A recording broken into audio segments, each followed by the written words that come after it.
HDK ಮತ್ತೊಂದು bomb ಸಿಡಿಸಿದ್ದಾರೆ. Video ಹಂಚಿಕೆ ಸೂತ್ರಧಾರನೇ ಸಿಡಿ ಶಿವಕುಮಾರ್ ಸರ್ಕಾರದ ವಿರುದ್ಧ ಮತ್ತೆ ಮುಗಿಬಿದ್ದಿದ್ದಾರೆ. ಮಾಜಿ ಸಿಎಂ ಎಚ್ಡಿಕೆ ಆರೋಪಿ ಕಾರ್ತಿಕ್ ಗೌಡ ಪೊಲೀಸ್ ರಕ್ಷಣೆಯಲ್ಲೇ ಇದ್ದಾನೆ.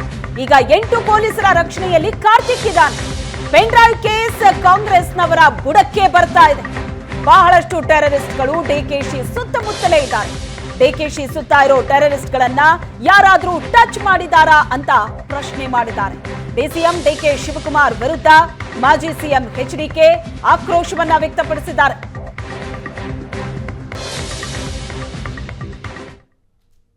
ಡಿಕೆ ಶಿವಕುಮಾರ್ ಮನೆಗೆ ಹೋಗಿ ಡಿಕೆ ಸುರೇಶ್ ಮನೆಗೆ ಮೊದಲು ಹೋಗಿ ಆಮೇಲೆ ಅಲ್ಲಿ ಚರ್ಚೆ ಮಾಡಿ ಡಿಕೆ ಶಿವಕುಮಾರ್ ಬಂದು ನಮ್ಮ ಸಿಡಿ ಶಿವ ಅವರು ಆ ಪೆನ್ ಡ್ರೈವ್ನ ಟ್ರಾನ್ಸ್ಫರ್ ಮಾಡ್ಕೊಂಡು ಮನೆ ಒಳಗೆ ಹೋಗಿ ಆಮೇಲೆ ವಾಪಸ್ ಅವನಿಗೆ ಕೊಟ್ಟು ಕಾರ್ತಿಕ್ ಕೈಲಿ ಇದಿರಲಿ ನಿನ್ನ ಸದ್ಯಕ್ಕೆ ನಾವು ಹೇಳ್ತೀವಿ ಸಮಯ ಬಂದಾಗ ಉಪಯೋಗ ಮಾಡೋಣ ಅಂತೇಳಿ ಕಳಿಸಿ ಸ್ಪಷ್ಟವಾಗಿದೆ. ಆ ದೇವರಾಜೇಗೌಡ ಶಿವರಾಮೇಗೌಡ ನಿಮ್ಮ ಡಿಕೆ ಶಿವ ಅವರೇ ಹೇಳೋರಲ್ಲ, ನಾನು ಮಾತಾಡಿದ್ದೀನಿ ಅಂತೇಳಿ.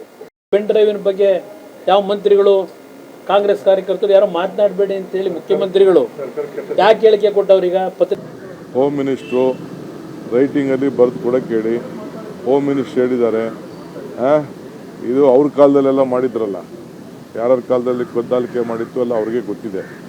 ಅವರು ಹೋಮ್ ಮಿನಿಸ್ಟರ್ ಆಗಿದ್ದವರು, ಕೆಲವು ಚೀಫ್ ಮಿನಿಸ್ಟರ್ ಆಗಿದ್ದವರು, ಎಲ್ಲ ರಿಪೋರ್ಟ್ ಎಲ್ಲ ಬಂದಿತ್ತು. ನಿಮ್ಮ ಸುತ್ತಮುತ್ತ ಇರೋರೇ ಸಿಎಂ ಮತ್ತು ಡಿಸಿಎಂ ಸುತ್ತಮುತ್ತ ಇರೋರು ನಂಗೆ ಮಾಹಿತಿ ಕೊಟ್ಟಿದ್ದಾರೆ ಅಂತ ಕುಮಾರಸ್ವಾಮಿ ಹೇಳಿದ್ದಾರೆ. ಭಾಳ ಸಂತೋಷ. ಅವ್ರು ಯಾರು ಮಾಹಿತಿ ಕೊಟ್ಟಿದ್ದಾರೆ ಅಂತೇಳಿ ಒಂದು ಅಫಿಡವಿಟ್ ಫೈಲ್ ಮಾಡಕ್ಕೆ ಹೇಳಿ.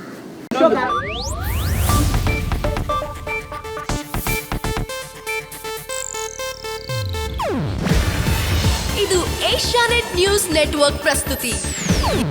ನೀವು ನೋಡ್ತಿದ್ದೀರಾ ಏಷ್ಯಾನೆಟ್ ಸುವರ್ಣ ನ್ಯೂಸ್.